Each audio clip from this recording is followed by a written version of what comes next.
प्रिय छात्रों, नमस्कार। आज हम आपको जो प्रश्न समझा रहे हैं वह प्रश्न लाप्लास ट्रांसफॉर्म से संबंधित है। आज का प्रश्न है find Laplace transforms of e की घातांक 4t into cos hyperbolic 5t।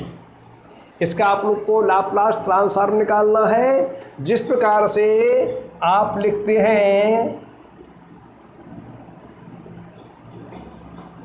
D D x of sine x, इसका मतलब ये होता है कि साइन एक्स का एक्स के रेस्पेक्ट में आप डिफरेंशिएट कर रहे हैं।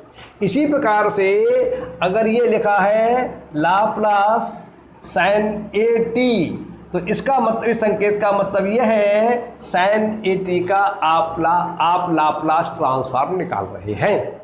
तो यहाँ पर चूंकि हमें इस फंक्शंस का जो दिया हुआ है इसका लाप्लास ट्रांसफॉर्म निकालना है, इसलिए यहाँ पर लिख लेंगे हम लाप्लास ट्रांसफॉर्म ऑफ e की घातांक 4t into cos hyperbolic 5t।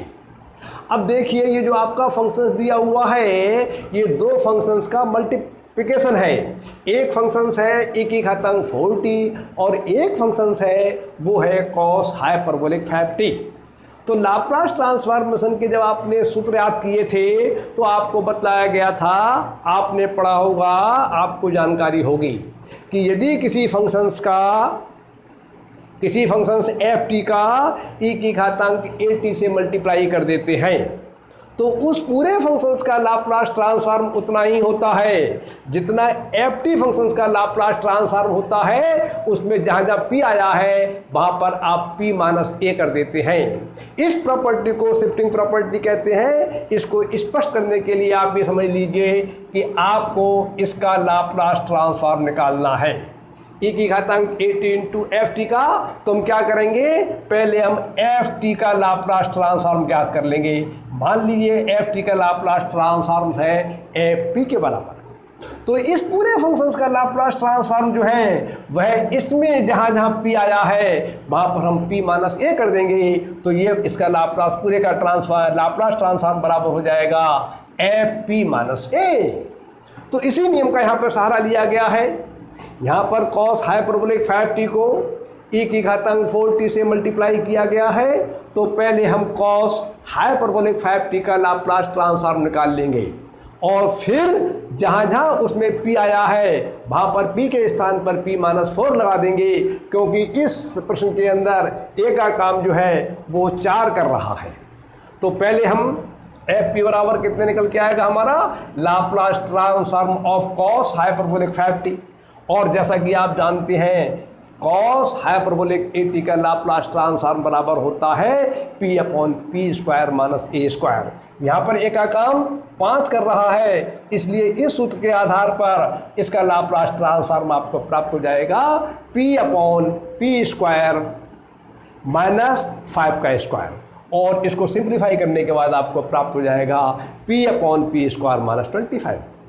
तो आपको अब एफ पी मालूम पड़ गया। एफ पी का मतलब कॉस हाइपरबोलिक 5t का लाप्लास ट्रांसफॉर्म। अब आप इस पूरे का लाप्लास ट्रांसफॉर्म ज्ञात करना चाहते हैं तो इस पूरे का लाप्लास का ट्रांसफॉर्म बराबर होगा एफ पी माइनस 4, अर्थात इसमें जहाँ जहाँ p आया है वहाँ पर आप p माइनस 4 कर दीजिए तो इस पूरे फंक्शंस का आपको लाप्लास ट्रांसफॉर्म प्राप्त हो जाएगा।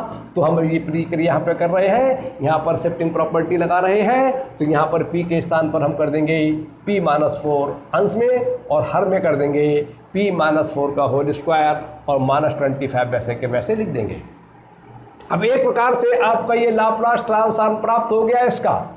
लेकिन जैसा कि आपको हमने बतलाया था, आप जानते भी हैं, आंसर को एक जरा अच्छे फॉर्म में लिखते हैं जिससे कि वो देखने में सुंदर लगे, समझने में आसान रहे।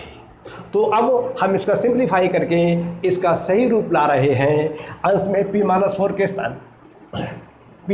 के स्थान पर p माइनस 4 ही रहेगा और हर में p माइनस 4 का होल स्क्वायर है। इसका जब प्रसार करेंगे तो हमें प्राप्त होगा p square minus 8p plus 16 और माइनस के 25 ये वाले आ जाएंगे।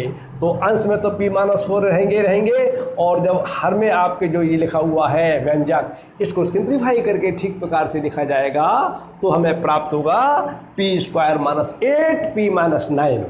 इस प्रकार से हमारे लिए e⁻⁴t × cos 5t का लाप्लास ट्रांसफॉर्म प्राप्त हो गया।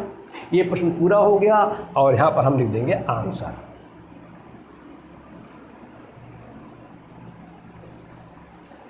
इस प्रकार के प्रश्न आपकी पाठ्य पुस्तकों में दिए गए होंगे, आप उन्हें कीजिए, अभ्यास कीजिए। आज का प्रश्न पूरा हो जाता है, मैं अपनी बात को यहीं समाप्त करता हूँ। अगली बार आपको कोई नया सूत्र या नया प्रश्न बताऊँगा।